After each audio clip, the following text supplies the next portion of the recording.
dans le souci de s'opposer au futur traité pandémie.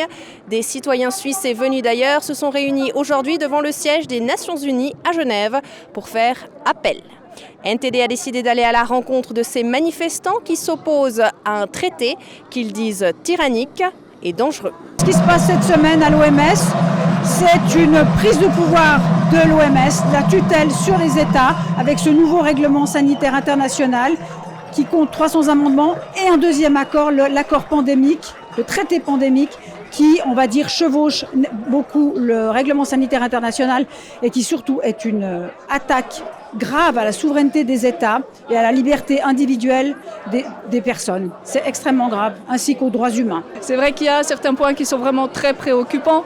Le fait que l'OMS va vraiment pouvoir imposer ces mesures, ces règles en fait, au monde entier.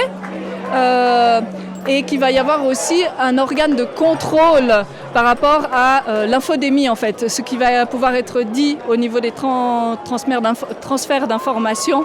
Donc la liberté d'expression aussi des médecins, ce qu'ils vont pouvoir dire ou pas. On a déjà vu qu'avec le Covid, ça a été compliqué d'avoir une prise de parole différente que celle des autorités et de la doxa. Donc avec un tel accord, on a de quoi être inquiet en fait. Le futur traité est un accord juridiquement contraignant qui vise à remédier à ce que les membres de l'OMS appellent l'échec catastrophique de la communauté internationale dans la lutte contre la Covid-19. Des sociétés privées comme McKinsey, qui a notamment joué un rôle dans la campagne de vaccination contre la Covid en France, participent à l'Assemblée mondiale de la santé. Il y a beaucoup de financiers privés dans le cadre de l'OMS. Et que, comme par hasard, ce sont des personnes qui sont en lien avec tout ce qui est médicaments, vaccins. Et du coup, l'OMS va être complètement pris par ses financeurs et il ne pourra plus défendre la santé de la population correctement. Je suis une citoyenne pour qui la liberté et nos libertés fondamentales sont très importantes. Pour nous-mêmes, mais aussi pour nos générations futures.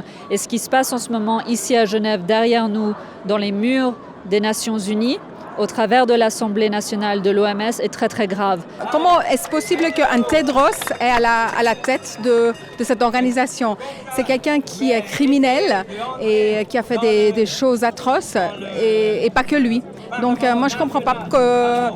Et puis aussi ceux qui donnent l'argent, les sponsors, comme Bill et Melinda Gates, c'est privé, c'est pas les États. Le but affiché effectivement c'est d'imposer un gouvernement mondial ou ce qui ressemble le plus à un gouvernement mondial, mais ce qui est déjà le cas, c'est-à-dire des organismes supranationaux qui ont énormément de pouvoir, que ce soit l'OTAN, l'ONU, l'Union européenne, l'OMS, tout ça en fait sont déjà des hybrides de gouvernement mondial. On nous traite de théories complotistes, conspiracy theorists, mais le problème c'est que ça ne tient pas la route cette étiquette parce que tout est dans leur documentation officielle. Il suffit d'avoir le temps, ce que pas beaucoup de gens ont, étant donné les circonstances économiques qui demandent aux gens de travailler parfois plusieurs emplois en même temps juste pour pouvoir survivre à dessein. Ça a été créé exprès, ce système comme ça. Donc ça demande du temps d'aller faire ces recherches.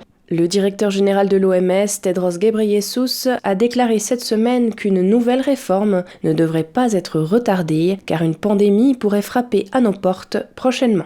Les amendements proposés cette semaine seront présentés à l'Assemblée mondiale de la santé en 2024 et pourraient être mis en œuvre dès l'année suivante.